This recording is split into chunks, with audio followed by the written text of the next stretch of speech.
इसी बीच एक और बड़ी खबर आपको बता दें, ईरान की तेल फैक्ट्री में बड़ा हमला हुआ है, एक धमाका हुआ जिसके बाद तेल फैक्ट्री में आग लग गई है। बड़ी खबर आपको बता रहे हैं और ईरान जो है वो इजराइल और अमेरिका पर शक जता रहा है।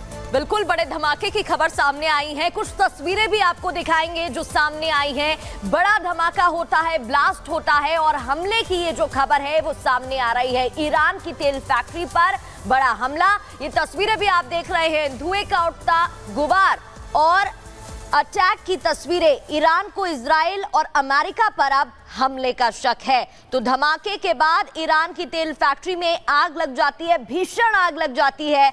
इसके बाद ईरान को शक है इजराइल और अमेरिका पर कि उन्होंने ये अटैक करवाया है।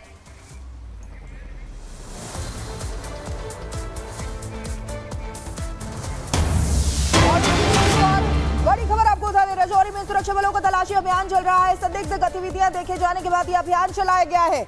ग्रामीणों ने संदिग्धों को देखने का दावा किया। ग्राम सुरक्षा दल ने हवाई फायरिंग भी की। ग्रामीणों की सूचना पर मेरा इलाके में यह अभियान चलाया जा रहा है। राजौरी में सुरक्षा बलों का सर्च अभियान, संदिग्ध गतिविधियां हुई, संदिग्ध गतिविधियां देखी गई, जिसके बाद यह अभियान चलाया गया। जो ग्रामीण थे, वहां के लोग थे, उन्होंने संदिग्धों को देखने का दावा किया।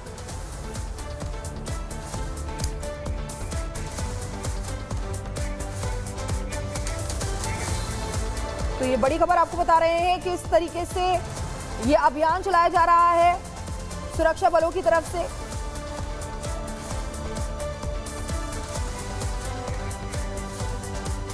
और चलिए आगे बढ़ते हुए अब बात कोलकाता कांड की कर लेते हैं, जहां डॉक्टर बेटी को न्याय मिल सके इसलिए लगातार प्रोटेस्ट की जा रही है और अब नबन्ना अभियान भी शुरू किया जा रहा है।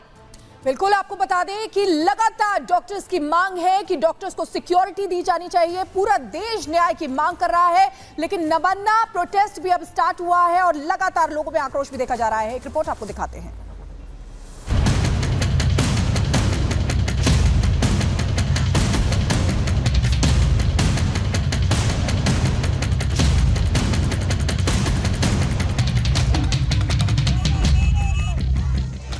कोलकाता में ट्रेनी डॉक्टर से दरिंदगी मामले में न्याय की मांग को लेकर देश गुस्से में है। जांच कर रही सीबीआई की टीम भी फुल एक्शन मोड में है और टीएमसी टेंशन में। शायद यही वजह है कि इन गंभीर मामलों पर भी सियासत करने से पीछे नहीं हट रही। डॉक्टर बेटी की हत्या मामले में न्याय दिलाने की मांग को लेकर नबान रैली का आयोजन है। छात्र समाज के अभियान का मकसद पीड़िता के परिवार को न्याय दिलाने में रही ममता सरकार से इस्तीफे की मांग है। लेकिन इस रैली से पहले बीजेपी और टीएमसी अब आमने सामने हैं। जिस तरीके से का बैरिकेडिंग किया गया है, जैसा लग रहा है कि कभी कलकत्ता में कोई युद्ध होने वाला है, कोई वार जोन है। शांतिपूर्ण जो भी आंदोलन होगा, जो सुप्रीम कोर्ट द्वारा कहा गया है कि ऐसे किसी भी आंदोलन को कोई भी सरकार रोक नहीं सकती, ऐसे हर आंदोलन को, कोई भी पार्टी का भी आंदोलन हो, उसको बीजेपी का सपोर्ट है। Chief minister Abhishek Banerjee, both of them condemned, सब निंदा किया है, फांसी मांगा है, अरेस्ट किया है कोलकाता पुलिस। अभी सीबीआई का पास इन्वेस्टिगेशन है, लेकिन कुछ लोग, कुछ अपोजिशन वालों हमारा अभिषेक का फैमिली को जिस लैंग्वेज में वो लोग अटैक कर रहा है, तृणमूल का खिलाफ, बंगाल का खिलाफ, ये एनआरकी क्रिएट करने के लिए, ये तो सब राम बाम सब एक हो रहा है। इस सियासी वार पलटवार में मैदान में दीदी की पुलिस भी कूदती नजर आ रही है। कोलकाता पुलिस ने नबन्ना अभियान को अवैध बताया। पुलिस की तरफ से कहा गया कि रैली की इजाजत नहीं ली गई है, साथ ही हिंसक साजिश का दावा किया गया। हालांकि नबन्ना अभियान को लेकर बंगाल सरकार और प्रशासन ने सुरक्षा के मद्देनजर कड़े इंतजाम किए हैं। पुलिस का 3 लेयर सुरक्षा घेरा होगा, सीसीटीवी से निगरानी रहेगी, चप्पे चप्पे पर पुलिस बलों की तैनाती होगी। 19 पॉइंट पर बैरिकेड्स लगाए गए हैं। इन सियासत के बीच देश की सबसे बड़ी जांच एजेंसी इस जघन्य कांड की कड़ियों को जोड़ने में जुटी है। ताबड़तोड़ पूछताछ, मामले से जुड़े हर किरदार से सवाल जवाब कर रही है। अभी जांच के घेरे में मुख्य आरोपी के तौर पर संजय रॉय है। वहीं प्रिंसिपल संदीप घोष पर एफआईआर दर्ज हो चुकी है। ट्रेनी डॉक्टर अर्का और सौमित्र, इंटर्न शुभदीप के साथ ही अस्पताल कर्मचारी गुलाम पर भी सीबीआई की नजर है। ये वो 6 किरदार हैं जो इस कांड की अहम कड़ियां हैं, जो रेप और हत्याकांड का चक्रव्यूह तोड़ सारे राज से पर्दा उठा सकते हैं। Bureau report, Republic Bharat. तो कोलकाता केस को लेकर लोगों में गुस्सा है, आक्रोश है, उबाल है, लेकिन अब सवाल ये उठ रहा है कि क्या संजय रॉय जो मुख्य आरोपी है वो सीबीआई को गुमराह कर रहा है, क्योंकि वो लगातार अपने बयान बदल रहा है। बिल्कुल, सीबीआई अधिकारियों ने जब सवाल जवाब किए थे तो जो बयान संजय रॉय ने दिया था वही सवाल जब कोर्ट में उससे पूछा गया तो वो अपने सवाल से पलट गया और उसने पलटी मार ली, अपने ही बयान से पल्ला झाड़ दिया। रिपोर्ट देखिए।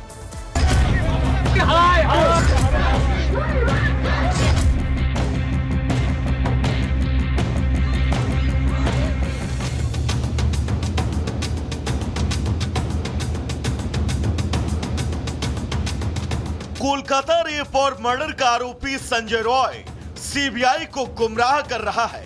पहले कोलकाता पुलिस के सामने डॉक्टर की रेप और हत्या की बात कबूली, इसके बाद सीबीआई की पूछताछ में जुर्म कबूल किया था, लेकिन कोर्ट में संजय रॉय ने पलटी मार ली और खुद को बेगुनाह बताया।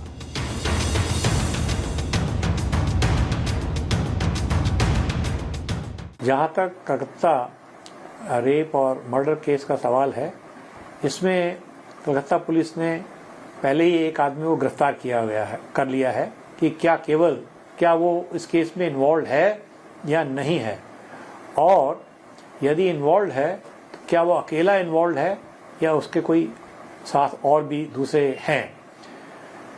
ये इस केस का जो सबसे अच्छा सॉल्यूशन है वो डीएनए फिंगरप्रिंटिंग के द्वारा है।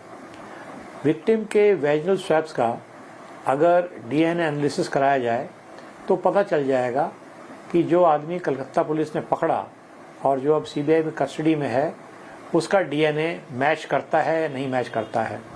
अगर ये मैच करता है तो वही वास्तव में सही क्रिमिनल है। डॉक्टर से रेप और मर्डर के वक्त संजय रॉय उस सेमिनार हॉल में दिखा था। सीसीटीवी कैमरे में अस्पताल से बाहर जाते हुए भी दिखा, लेकिन संजय रॉय अब खुद को बेकसूर बता रहा है और सेमिनार हॉल में डॉक्टर की बॉडी पहले से होने की बात कह रहा है। यानी डॉक्टर से रेप और हत्या के आरोप से ही शातिर संजय रॉय ने पल्ला झाड़ लिया। संजय रॉय रेप मर्डर का आरोपी केस को भटका रहा है, क्योंकि सीबीआई पूछताछ में शुरू में गुनाह कबूला था, लेकिन कोर्ट में पेशी के दौरान जज के सामने रोने लगा। जज के सामने रेप मर्डर केस में खुद को निर्दोष बताया। जज के सामने रोते हुए कहा, मैंने कोई क्राइम नहीं किया। डॉक्टर से रेप मर्डर के आरोपी ने कहा, मुझे फंसाया जा रहा है। शायद पॉलीग्राफ टेस्ट से मेरी बेगुनाही साबित हो जाए। डिपार्टमेंट का जो इसका साथ थे, कोई ना कोई कुछ जानता है। ये लोग की गलत काम किया है कि नहीं है, ये इसके तो अभी तो हमको मैंने मन में ये क्वेश्चन भी आना शुरू कर दिया कि जो लोग साथ थे कहीं ना कहीं वो भी सस्पिशियस हैं। सस्पिशियस है। लड़की हमको लगता है कि 7-8 घंटे से कोई ने मेरे लड़की को देखा। ये हमको थोड़ा क्वेश्चन है। कोई ना कोई तो कुछ जानता ही है। डिपार्टमेंट का कोई ना कोई कुछ जानता है। कोई कुछ छुपा रहा है, आपको ऐसा लगता है? इस कोलकाता कांड के बाद देश की जनता गुस्से में है। डॉक्टर बेटी के माता पिता इंसाफ की मांग कर रहे हैं। इस बीच रेप और हत्या की जांच कर रही सीबीआई के सामने अब ये नई चुनौती है। Bureau report, Republic Bharat. तो लाई डिटेक्टर टेस्ट के दौरान संजय का यू टर्न देखने को मिल रहा है। ऐसे में सीबीआई के सामने बड़ी चुनौती खड़ी हो रही है। पॉइंटर्स के जरिए बताते हैं, 18 दिन बाद भी केस की गुत्थी नहीं सुलझी। क्राइम सीन को सुरक्षित नहीं रखा गया। क्राइम सीन के साथ छेड़छाड़ भी हुई और सीबीआई के सामने असली चुनौती यही है कि अब सच को कैसे सामने लाया जाए। संजय रॉय के यू टर्न के बाद चुनौती बढ़ गई है। हत्या का मकसद भी अब तक साफ नहीं हो पाया।